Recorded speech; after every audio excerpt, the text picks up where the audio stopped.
Hi ಎಲ್ರಿಗೂ ನಮಸ್ಕಾರ. ಬೆಳಿಗ್ಗೆನೇ ಇಲ್ಲಿ ದನಗೆ ಹಾಲು ಕಾಯಿಸ್ಕೊಳ್ಳೋಣ ಅಂದ್ಬಿಟ್ಟು ಹಾಲು ಇಟ್ಟಿದ್ದೀನಿ. ಇವತ್ತು ಊರಿಗೆ ಬೇರೆ ಹೋಗಬೇಕು. ಸೊ ತಿಂಡಿಗೆ ನಾನಿಲ್ಲಿ ಜಸ್ಟ್ ಸಿಂಪಲಾಗಿ ಫ್ರೈಡ್ ರೈಸ್ ಮಾಡಿಬಿಡೋಣ, ತರಕಾರಿನೂ ಹೋಗ್ಬಿಡುತ್ತೆ. ಮತ್ತು ಇನ್ನು ಊರಿಗೆ ಹೋದರೆ ನಾವು ಬರೋದೇ ಲೇಟ್ ಆಗುತ್ತೆ. ಗುರುವಾರ ಆಗ್ಬೋದು, ಬುಧವಾರ ಇಲ್ಲ ಗುರುವಾರ ಆಗ್ಬೋದು. ಸೊ ತರಕಾರಿ ಎಲ್ಲ ವೇಸ್ಟ್ ಆಗಿಬಿಡುತ್ತೆ ಅಂದ್ಬಿಟ್ಟು ನಾನಿಲ್ಲಿ ಫ್ರೈಡ್ ರೈಸ್ ಮಾಡೋಣ ಅಂತ ರೆಡಿ ಮಾಡ್ತಾಯಿದ್ದೀನಿ. ಅದಕ್ಕೆ ಸ್ವಲ್ಪ ಒಂದು ದೊಡ್ಡ ಬಾಣಲಿ ಇಟ್ಕೊಂಡಿದ್ದೀನಿ. ಸ್ವಲ್ಪ ಎಣ್ಣೆ ಹಾಕಿ ಹಸಿರುಮೆಣ್ಸಿನ್ಕಾಯಿ ಹಾಕಿ ಶುಂಠಿ ಬೆಳ್ಳುಳ್ಳಿ ಪೇಸ್ಟ್ ಮತ್ತು ಈರುಳ್ಳಿನ ಹಾಕಿದ್ದೀನಿ. ತರಕಾರಿ ಏನು ಯೂಸ್ ಮಾಡಿದ್ದೀನಿ ಅಂದರೆ ಜಸ್ಟ್ ಕ್ಯಾರೆಟು ಮತ್ತು ಬೀನ್ಸು ಮತ್ತು ಕ್ಯಾಪ್ಸಿಕಮ್ಮು ಯೂಸ್ ಮಾಡಿದ್ದೀನಿ ನಾನು. ಬಟ್ ಇದು ಎಲೆಕೋಸು ನನಗೆ ಸಿಕ್ಕಲಿಲ್ಲ. ಸೊ ಮನೇಲಿ ಏನಿತ್ತು ಅದರಲ್ಲೇ ಮಾಡಿದ್ದೀನಿ. ಕ್ಯಾಪ್ಸಿಕಮ್ ಎಲ್ಲ ಹಾಕಿ ಇವಾಗ ಒಂದು ಸ್ವಲ್ಪ ಜಸ್ಟ್ ಫ್ರೈ ಮಾಡ್ತಾಯಿದ್ದೀನಿ. ಸ್ವಲ್ಪ ಸಾಲ್ಟ್ ಹಾಕ್ಕೊಂಡು ಫ್ರೈ ಮಾಡಿದ್ರೆ ಚೆನ್ನಾಗಿರುತ್ತೆ. ಅದೆಲ್ಲ ಸಾಲ್ಟ್ ಎಲ್ಲ ಹಿಡಿಯುತ್ತೆ ತರಕಾರಿಗೆ. ನಾವು ಜಾಸ್ತಿ ಫ್ರೈ ಮಾಡಬಾರ್ದು, ಸ್ವಲ್ಪ ಕರಮ್ ಅನ್ನೋ ಥರ ಜಸ್ಟ್ ಒಂದು 50% ಬೆಂದಿದ್ರೆ ಸಾಕದು. ನಾನಿಲ್ಲಿ ಅನ್ನನ ಆರಕ್ಕೆ ಇಟ್ಕೊಂಡಿದ್ದೆ. ಸೊ ಇವಾಗ ಅನ್ನನೂ ನಾನು ಆ್ಯಡ್ ಮಾಡ್ಕೊಂಡಿದ್ದೀನಿ. ಸೊ ಅದೆಲ್ಲ ಮಿಕ್ಸ್ ಮಾಡಿ ಅದೆಲ್ಲ ಚೆನ್ನಾಗಿ ಸ್ವಲ್ಪ ಮಿಕ್ಸ್ ಮಾಡಾದಮೇಲೆ ಅದು ಸ್ವಲ್ಪ ಉಪ್ಪು ಎಲ್ಲ ನೋಡಿಕೊಂಡು ಅಡ್ಜಸ್ಟ್ ಮಾಡಿಕೊಂಡು ಉಪ್ಪು ಎಲ್ಲ ಹಾಕ್ಕೊಳ್ಳೋಣ. ನೆಕ್ಸ್ಟು ನಾನಿಲ್ಲಿ ಅದಕ್ಕೆ ಸ್ವಲ್ಪ ಗರಂ ಮಸಾಲ ಮತ್ತು ಚಿಲ್ಲಿ ಪೌಡರು ಮತ್ತು ಪೆಪ್ಪರ್ ಪೌಡರು ಹಾಕಿ ನಾನಿಲ್ಲಿ ವೆಲ್ ಮಾಡ್ತಾಯಿದ್ದೀನಿ. ಚೆನ್ನಾಗಿ ಮಿಕ್ಸ್ ಮಾಡಿಕೊಂಡು ಸಾಲ್ಟ್ ನೋಡ್ಕೊಳ್ಳಿ, ನಿಮ್ಗೆ ಎಷ್ಟು ಬೇಕಷ್ಟು ಹಾಕ್ಕೊಳ್ಳಿ. ಸ್ವಲ್ಪ ನಾನು ತರಕಾರಿಗೆ ಬೇಯಲಿ ಅಂದ್ಬಿಟ್ಟು ಸ್ವಲ್ಪ ಹಾಕಿದ್ದೆ ಅಷ್ಟೇ. ಇವಾಗ ಸ್ವಲ್ಪ ಸಾಲ್ಟ್ ಹಾಕ್ಕೊಂಡು ಚೆನ್ನಾಗಿ ಮಿಕ್ಸ್ ಮಾಡ್ಕೊಂಡಿದ್ದೀನಿ. ಕೊನೆಯಲ್ಲಿ ಸ್ವಲ್ಪ ಕೊತ್ತಂಬರಿ ಸೊಪ್ಪನ್ನ ಆ್ಯಡ್ ಮಾಡಿದ್ರೆ ಟೇಸ್ಟಿಯಾಗಿರುತ್ತೆ, ತುಂಬಾ ಚೆನ್ನಾಗಿರುತ್ತೆ. ಅನಂತಗೂ ಹಾಕ್ಕೊಟ್ಟೆ, ಅವರು ತಿಂತಿದ್ದಾರೆ. ಇವಾಗ ನಾನು ತಿಂಡಿ ಮಾಡಿಕೊಂಡು ರೆಡಿ ಆಗಬೇಕು ಊರಿಗೆ ಹೋಗೋಕ್ಕೆ ಅಂತ. ಸೊ ನಾವಿವಾಗ ರೆಡಿ ಆಗೋಣ. ಹಾಯ್ ಹಲೋ ನಮಸ್ಕಾರ, ನಾನು ನಿಮ್ಮ Preethu Anant. Welcome to my YouTube channel Preethu Anant blogs. ಎಲ್ಲರೂ ಹೇಗಿದ್ದೀರಾ? ಚೆನ್ನಾಗಿದ್ದೀರಾ? ಇವತ್ತು ಊರಿಗೆ ಹೋಗೋ ಪ್ಲ್ಯಾನ್ ಇದೆ. ಸೊ ಊರಿಗೆ ಹೊರಟಿದ್ದೀವಿ ಆಲ್ರೆಡಿ. ನಮ್ಮದೆಲ್ಲ ತಿಂಡಿ ಆಯಿತು. ಧನು ಮಾಡಲಿಲ್ಲ, ಧನುಗೆ ಇಡ್ಲಿ ಬೇಕಂತೆ. ಸೊ ಅಂದಿವಿ ಎಲ್ಲಾದರೂ ಕೊಡ್ಸೋಣ ಅಂದ್ಬಿಟ್ಟು ಧನುಗೆ ಏನು ತಿನ್ನಿಸಿಲ್ಲ. ಇವಾಗಲೇ 9 ಗಂಟೆ ಆಯಿತು, 9:30 ಆಗ್ತಾಯಿದೆ. ಸೊ ಹೊರಡೋಣ, ಬನ್ನಿ.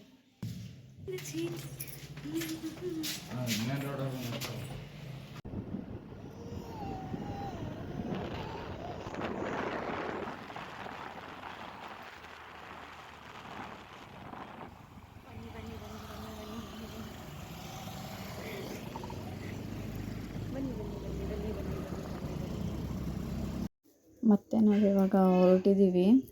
ಆಲ್ರೆಡಿ ನಾವು ಬಿಡ್ದಿನಿ ರೀಚ್ ಆಗ್ತಿದ್ದೀವಿ. ಸೊ ಇಲ್ಲಿಂದ ಮದ್ದೂರಿಗೆ ಹೋಗಬೇಕು. ಸೊ ಆಲ್ರೆಡಿ ಇವಾಗ ಟೈಮ್ ಆಗಿದೆ. ಅಮ್ಮರೆಲ್ಲ ತುಂಬ ಸಲ ಫೋನ್ ಮಾಡ್ತಾಯಿದ್ರು, ಎಲ್ಲಿದ್ದೀರಾ, ಬನ್ನಿ ಬನ್ನಿ ಅಂತ. ಸೊ ನಾವು ಇವಾಗ ಹೊರಟಿದ್ದೀವಿ, ಇನ್ನೇನು ರೀಚ್ ಆಗ್ತೀವಿ.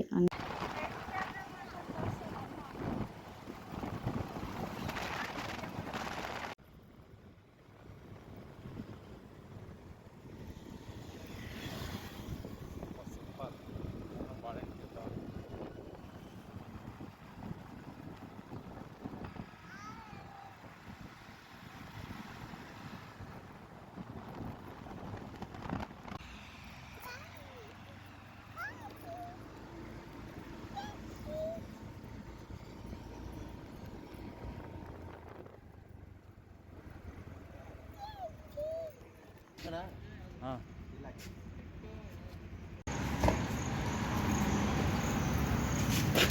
ಜೀರ ನೋಡಿ. ಹಾಂ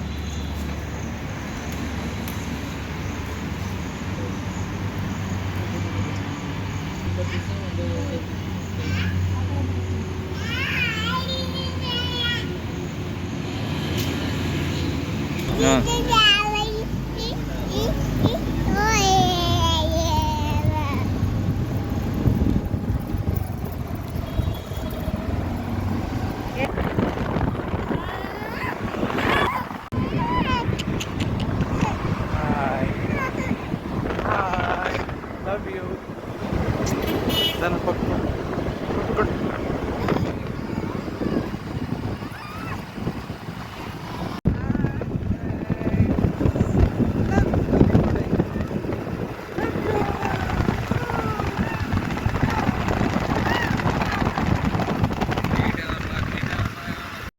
ಮತ್ತು ನಾನು ಯಾವಾಗಲೂ ಅಷ್ಟೇ ಅನಂತಗೆ ಜಾಸ್ತಿ ರಿಸ್ಕ್ ಕೊಡೋಕ್ಕೆ ಹೋಗಲ್ಲ. ಬಿಕಾಸ್ ಅವರು ನೈಟ್ ಡ್ಯೂಟಿ ಮುಗಿಸ್ಕೊಂಡು ಬಂದಿರ್ತಾರೆ. ಸೊ ನಾವು ಯಾವಾಗಲೂ ಅಷ್ಟೇ ಊರಿಗೆ ಹೋಗ್ತೀವಿ, ಲಾಂಗ್ ಡ್ರೈವ್ ಏನಾದರೂ ಇರುತ್ತೆ ಅಂತಂದರೆ ಇಬ್ಬರು ಶೇರ್ ಮಾಡ್ಕೊತೀವಿ ಗಾಡಿನ. ಸೊ ಅವ್ರನ್ನ ಸ್ವಲ್ಪ ದೂರ ಓಡಿಸ್ತಾರೆ, ನಾನು ಸ್ವಲ್ಪ ದೂರ ಓಡಿಸ್ತೀನಿ. ಬಟ್ ಅವ್ರಿಗೂ ರಿಸ್ಕ್ ಆಗಬಾರ್ದಲ್ವ. ಸೊ ಅವರು ಡ್ಯೂಟಿಯಿಂದ ಮುಗಿಸ್ಕೊಂಡು ಬಂದಿದ್ದರು ಅವಾಗ ತಾನೇ. ಅವ್ರ ನಿದ್ದೆಗಣ್ಣಲ್ಲೆಲ್ಲ ಓಡ್ಸೋದು ಚೆನ್ನಾಗಿರಲ್ಲ ಅಂದ್ಬಿಟ್ಟು ಅವರೊಂದು ಸ್ವಲ್ಪ ದೂರ ಓಡಿಸಿದ್ರು. ಪಾಪ ರಾಮನಗರ ತನಕ ಬಂದರು. ಅದಾದಮೇಲೆ ನಾನು ಈಸ್ಕೊಂಡೆ, ಸರಿ ನಾನು ಓಡಿಸ್ತೀನಿ ಕೊಡಿ, ಅವನ ಜೊತೆ ಆರಾಮಾಗಿ ಕೂತ್ಕೊಳ್ಳಿ ಹಿಂದೆ ಅಂದ್ಬಿಟ್ಟು. ಸೊ ಇವಾಗ ನಾನೇ ಓಡಿಸ್ತಾ ಇದ್ದೀನಿ. ಇನ್ನೇನು ರೀಚ್ ಆಗ್ತಾಯಿದ್ದೀವಿ ನಾವೂ.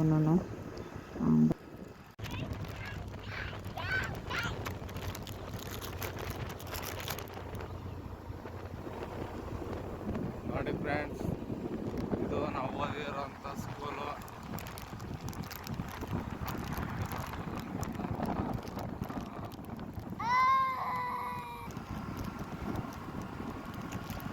ದಾರಿ ಸಾಗಲಿ ಮುಂದೆ ಹೋಗಲಿ, ದೂರ ತೀರವ ಸೇರಲಿ.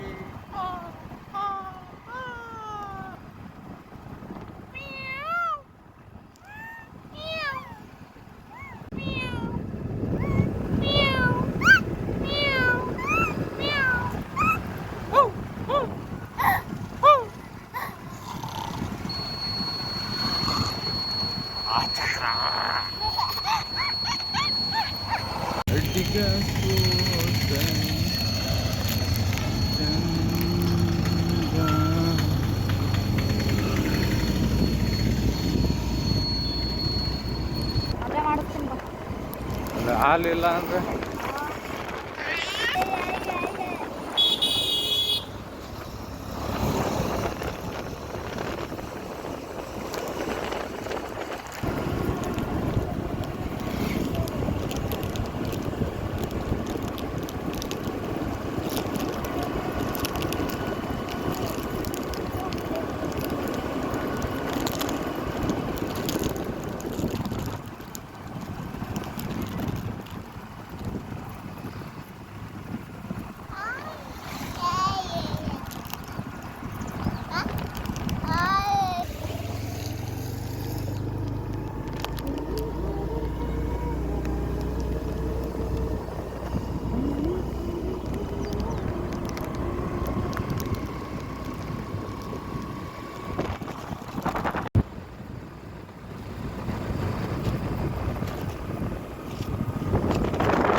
ಬಂದೆ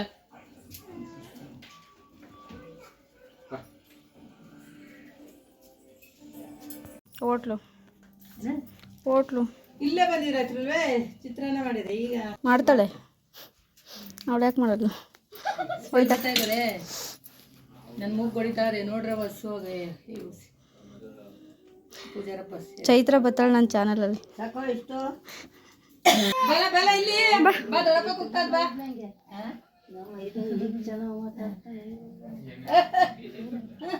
ಯಾಕೆ ಬಂದ್ವಿ ನಮ್ಮೂರಿಗೆ? ನಮ್ಮೂರಿಗೆ ಯಾಕೆ ಬಂದ್ವಿ? ಹೋಗು ಊರಿಗೆ. ಎಷ್ಟು ವರ್ಷ ಈಗ ಅವನಿಗೆ? ಬಾ ಇನ್ನೂ 2 ವರ್ಷ ಆಗಲಿಲ್ಲ ಆಂಟಿ. ಇನ್ನೊಂದು 3 ತಿಂಗಳು ಹೋದ್ರೆ 2 ವರ್ಷ. ಯಾರ ಮನೆಗೆ ಬಂದೆ? ಯಾರ ಮನೆಗೆ ಬಂದೆ? ಹೆಂಗಾರು ಮಾಡವ. ಚೈತ್ರ ನನ್ನ ಚಾನಲ್ ನೋಡ್ತೀಯಾ? ಆ ಪ್ಲೇಟ್ ಕೊಡು. ಪ್ಲೇಟ್ ಕಾತ